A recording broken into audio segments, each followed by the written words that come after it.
Hello everyone, welcome back to 5 Minute Gaming News, the show that may or may not be 5 minutes. Today in the news, Cyberpunk 2077 finally released its big 1.5 patch with updates and DLC. Along with all those updates and DLC comes the next gen upgrade, which we talked about yesterday. All in all, it looks to clock in at about 50 gigabytes and will feature a rework of the perk system, enhanced or removed skills, and other things to change up the game. Now, are there more Burning Crotch Guy quests?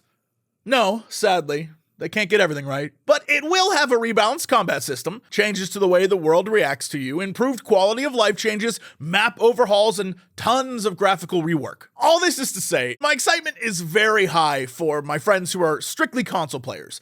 I think of Santel when we were doing Gentleman's Gaming Club and how he simply could not play on console while I was having a hell of a time on PC. The real question is, will players return to a game that's been out for a while when so many other games are dropping over the next 2 months? The good news is they're giving console players the opportunity to try it for free. Over the next 30 days, you get a 5-hour sort of gameplay experience in the world. And I'm pretty sure that just means you download the game and then you get a 5-hour chunk to play for free, and then you have to buy it afterwards. I think that's what that means. I think that's great. I think giving players something to test out in advance and just go through the game if they want to just goof around and try to break it, I think that's very smart of them to try and do. That is where Cyberpunk is at the moment. We will see where it ends up as they add more and more and a potential expansion in the future. In other news, how did I miss this game?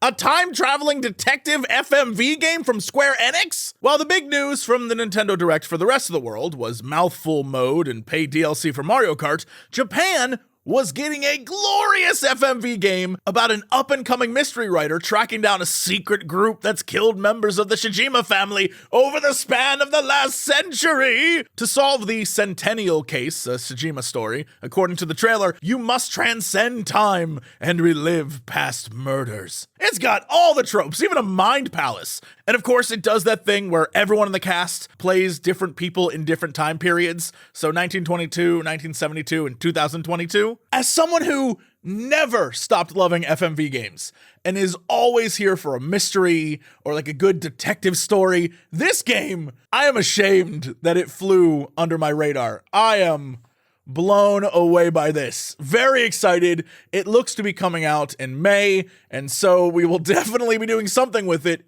then. Moving on, in a follow-up to a previous story, Capcom is up to something. Capcom just up and tweeted out a countdown. Now, I'm not saying that this all happened within days of all that Resident Evil 4 remake talk we had last week, but we could be looking at an official announcement. Meanwhile, on the official Resident Evil Portal account, an image was posted and mention of something coming tomorrow. It looks like it says Biohazard 2, which is Resident Evil 2, but it also says History. So clearly they're playing with us a bit here, but I'm all for it. Can't wait to see what the news is. And finally, Hollywood is still on that video game train. Netflix has announced they are making a Bioshock movie. And while I can think of few games more easily adapted to a movie, we all know the terrible history of video games turned into movies. There was, in fact, at one time going to be a big budget version with Pirates of the Caribbean director Gore Verbinski, but even they couldn't make it work. Yes, there have been a few success stories and reason to hope, but I'm just so worried Netflix will mess this one up.